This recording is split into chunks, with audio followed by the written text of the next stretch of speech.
Hello दोस्तों, आज से मैं यहाँ अपने चैनल पर क्लास 12th का फिजिक्स सब्जेक्ट पढ़ाऊँगा और पूरा सिलेबस कंप्लीट करूँगा।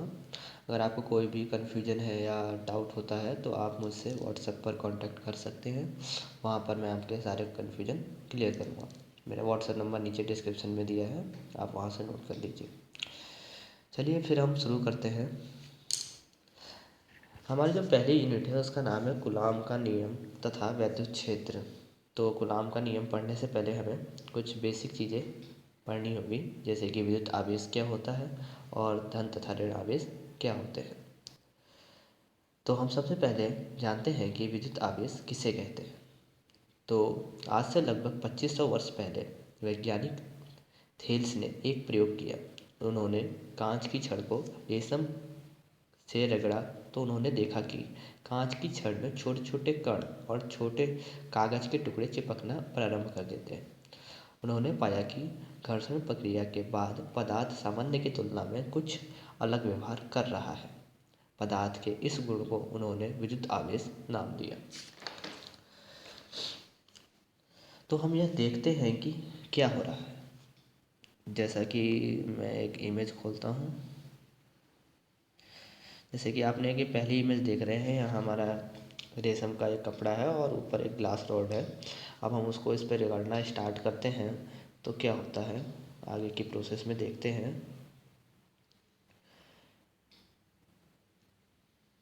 कांच की छड़ से कुछ इलेक्ट्रॉन घर्षण के कारण रेशम पर चले जा रहे हैं।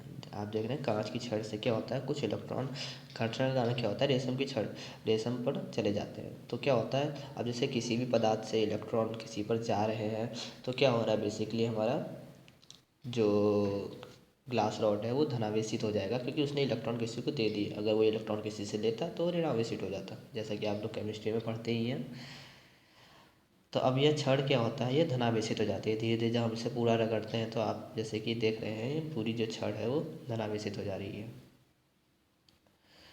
तो हम इसकी एक स्टैंडर्ड डेफिनेशन देखते हैं। इसकी स्टैंडर्ड डेफिनेशन क्या होती है, आवेश एक द्रव पर उपस्थित वह गुण है जिसके कारण वह द्रव्य चुंबकीय क्षेत्र उत्पन्न करता है या इन क्षेत्रों का अनुभव करता है। यहाँ द्रव्य का मतलब है पदार्थ, द्रव्य को हम पदार्थ बोलते हैं। तो आवेश एक पदार्थ पर उपस्थित वह गुण है जिसके कारण वह पदार्थ चुंबकीय क्षेत्र उत्पन्न करता है। वो पदार्थ क्या होता है, चुंबकीय क्षेत्र उत्पन्न करता है या इन क्षेत्रों का अनुभव करता है। यह हमारी विद्युत आवेश की एक स्टैंडर्ड डेफिनेशन है।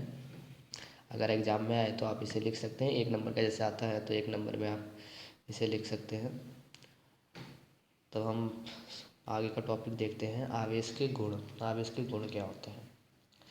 जैसे कि आवेश के गुण में हम देखते हैं कि समान आवेश एक दूसरे को प्रतिकर्षित तथा असमान आवेश आकर्षित करते हैं। इसका मतलब क्या हुआ कि समान आवेश, जैसे कि ये आपका पॉजिटिव चार्ज है और ये भी आपका पॉजिटिव चार्ज है, तो ये दोनों एक दूसरे को क्या करेंगे, प्रतिकर्षित करेंगे, मतलब एक दूसरे से दूर भागेंगे। और अगर एक आपका पॉजिटिव चार्ज हो और एक आपका नेगेटिव चार्ज हो, सॉरी,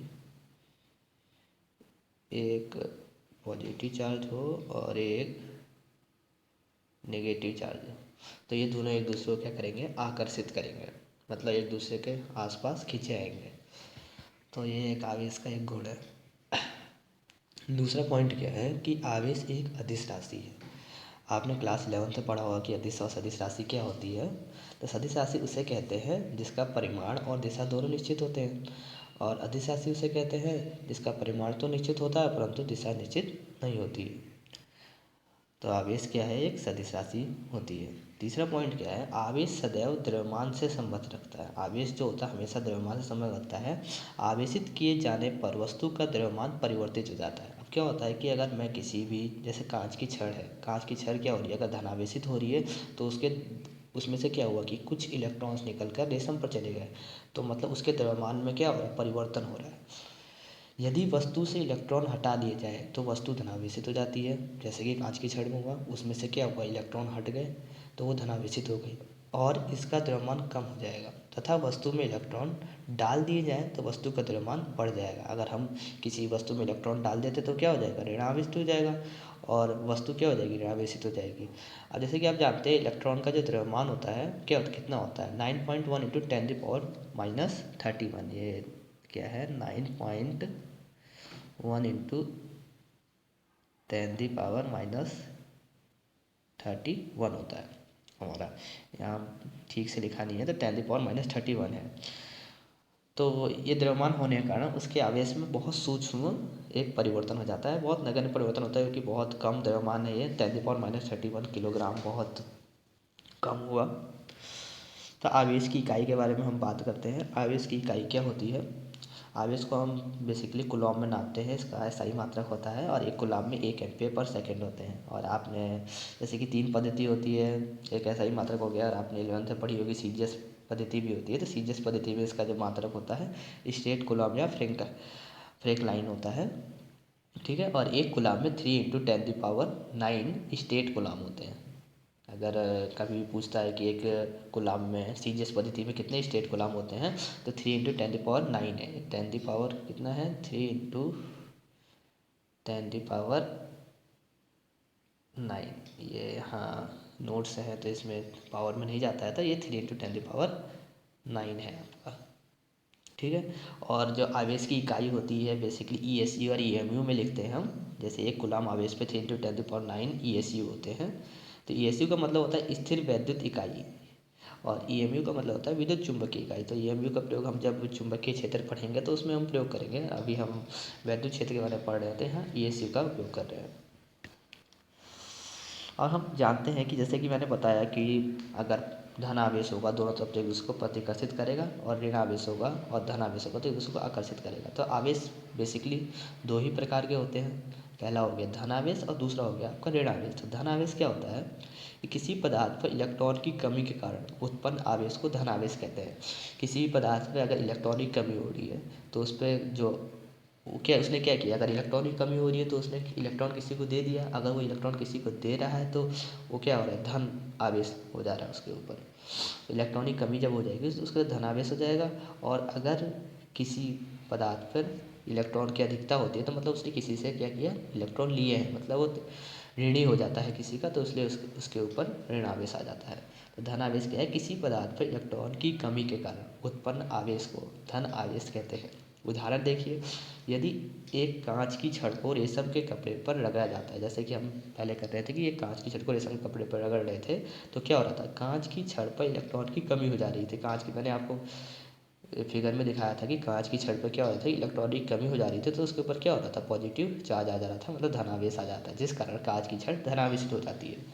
और ऋण आवेश में क्या होता है, किसी पदार्थ पर इलेक्ट्रॉन की अधिकता के कारण उत्पन्न आवेश को ऋण आवेश कहते हैं। अब उस पर अगर कांच की छड़ पे अगर वो ऋण आवेशित होती है और इलेक्ट्रॉन्स आ जाते हैं तो उस पर क्या होता है, वो ऋण आवेशित हो जाती है। ऐसे ही एक आवेश संरक्षण का नियम है, कभी कभार पेपर में 1-2 नंबर का आ जाता है कि आवेश संरक्षण का नियम क्या होता है। तो आवेश संरक्षण का सिद्धांत क्या कहता है कि आवेश को ना तो नष्ट किया जा सकता है और ना ही उत्पन्न किया जा सकता है, ठीक है। तो आवेश संरक्षण का सिद्धांत किसने दिया था, बेंजामिन फ्रैंकलिन ने खोजा था। इसके अनुसार विद्युत आवेश को न तो उत्पन्न किया जा सकता है और न ही उसे नष्ट किया जा सकता है, अतः विद्युत आवेश ब्रह्मांड में सदैव ही संरक्षित रहता है, ठीक है। तो इतना पढ़ने के बाद हम कूलॉम का नियम देखेंगे कि अब कूलॉम का नियम बेसिकली कहता क्या है, कूलॉम का नियम आया क्यों। कूलॉम का नियम इसलिए आया कि जैसे कि अभी मैंने आपको बताया कि पॉजिटिव चार्ज जो है, जैसे कि ये पॉजिटिव चार्ज है और ये है हमारा पॉजिटिव चार्ज। अब ये क्या कर रहा है, एक दूसरे को ये प्रतिकर्षित कर रहा है। तो प्रतिकर्षित कर रहा है तो बीच में कोई बल लग रहा होगा, फोर्स लग रहा होगा, तभी तो एक दूसरे से दूर भाग रहा है। कहने का मतलब प्रतिकर्षित करने का मतलब एक दूसरे से दूर भाग रहा है, मतलब क्या हो रहा होगा, इन दोनों के बीच में कोई फोर्स लग रहा होगा। और अगर जैसे अगर एक पॉजिटिव चार्ज है और एक हमारा नेगेटिव चार्ज है, तो अगर ये एक दूसरे को आकर्षित करेंगे तो इन दोनों के बीच एक फोर्स लग रहा होगा, तभी तो एक दूसरे को आकर्षित कर रहे हैं। तो हम कूलॉम के नियम से बेसिकली उसी फोर्स की गणना करते हैं, उसी फोर्स के कैलकुलेशन करेंगे कि आखिर फोर्स कितना फोर्स लगेगा। तो कूलॉम का नियम क्या कहता है, पढ़ते हैं हम। इस नियम के अनुसार दो आवेश के बीच लगने वाला, दोनों आवेश कैसे भी हो सकते हैं, तो दोनों आवेश पॉजिटिव हो सकते हैं या दोनों आवेश नेगेटिव हो सकते हैं। तो दो आवेशों के बीच लगने वाला बल उन दोनों आवेशों के मान के अनुक्रमानुपाती तथा उनकी बीच की दूरी के वर्ग के व्युत्क्रमानुपाती होता है। तो जैसे कि इसका फॉर्मूला है F इक्वल टू होता है Q1 into Q2 upon R square. क्या होता है? F equal to Q1 into Q2, ये Q2 है, अपॉन आर स्क्वायर, ये आर स्क्वायर है ये।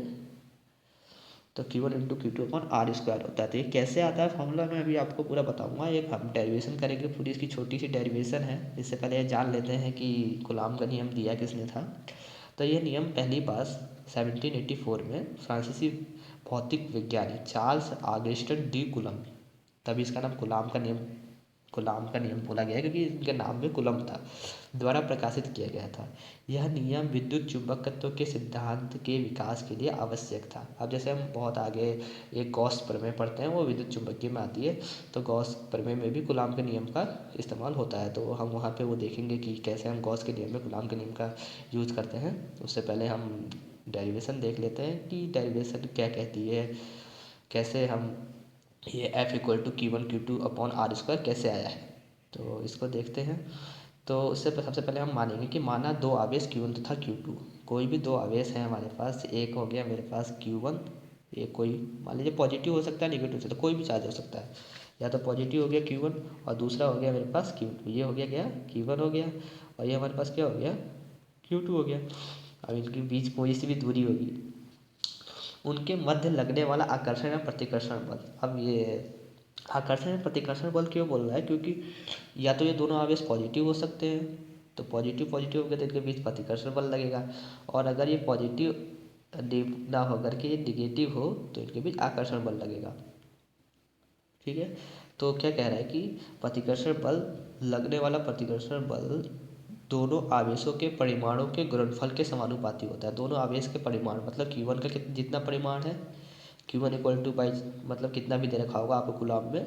अभी हम जैसे न्यूमेरिकल कराऊंगा मैं, तो न्यूमेरिकल में दिखाऊंगा आपको Q1 इक्वल टू क्या दे रखा है, और Q2 इक्वल टू जो Q2 का परिमाण होगा, दोनों को गुणा करने पर जो भी आएगा उसके गुणनफल के समानुपाती होगा। तो ये जैसे कि समानुपाती का चिन्ह लिखा है कि F equal to Q1 into Q2। और दूसरा बात क्या कह रहा था वह इनकी बीच की दूरी के, जितनी बीच की दूरी होगी, जैसे कि मैंने एक चार्ज बनाया, ये चार्ज होगा, पॉजिटिव चार्ज है बाई चांस, और ये भी एक नेगेटिव चार्ज है। इनकी बीच की दूरी जितनी है, मान लीजिए 2 मीटर की दूरी होगी, तो इनकी बीच की दूरी के व्युत्क्रमानुपाती होगा। व्युत्क्रमानुपाती का मतलब अपॉन में जाएगा, उल्ट रिवर्स होता है व्युत्क्रमानुपाती 1/r²। तो F क्या हो रहा है, एक तो समानुपाती हो रहा है Q1 इंटू Q2 के, और F क्या हो रहा है, व्युत्क्रमानुपाती हो रहा है 1/r² के। तो ये हम लिख सकते हैं F इक्वल टू क्या लिख सकते हैं, F ये व्युत्क्रम समानुपाती का चिन्ह Q1 into Q2 upon r² एक साथ लिख सकते हैं। और जब ये समानुपाती का जो साइन हटता है तो एक नियतांक आता है जिसे हम K कहते हैं। तो क्या हो गया, F equal to K into Q1 into Q2 upon r²। ये r² है, ध्यान दीजिएगा, ये R2 नहीं है। F इक्वल टू है K Q1 into Q2 upon r² है। तो ये मेरा जो पूरा फॉर्मूला बन के आता है कि यही मेरा कूलॉम का नियम है। इस फॉर्मूले से हम लोग किसी भी दो, जैसे दो पॉजिटिव चार्ज है, उनके बीच की कुछ भी दूरी है, तो वो एक दूसरे पे कितना फोर्स लगा रहे हैं हम उसकी कैलकुलेशन कर सकते हैं। उससे पहले इस जो ये K है, इस K की भी एक वैल्यू होती है। उस K की वैल्यू हम देखते हैं कि K की वैल्यू क्या होती है। तो जब दोनों आवेशों को कूलाम में व्यक्त किया जाए और दोनों आवेश निर्वात या वायु में रखे हों।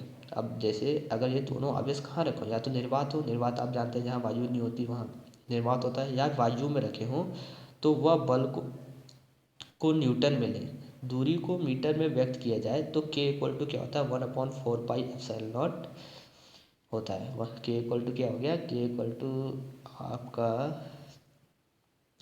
1/4πε0।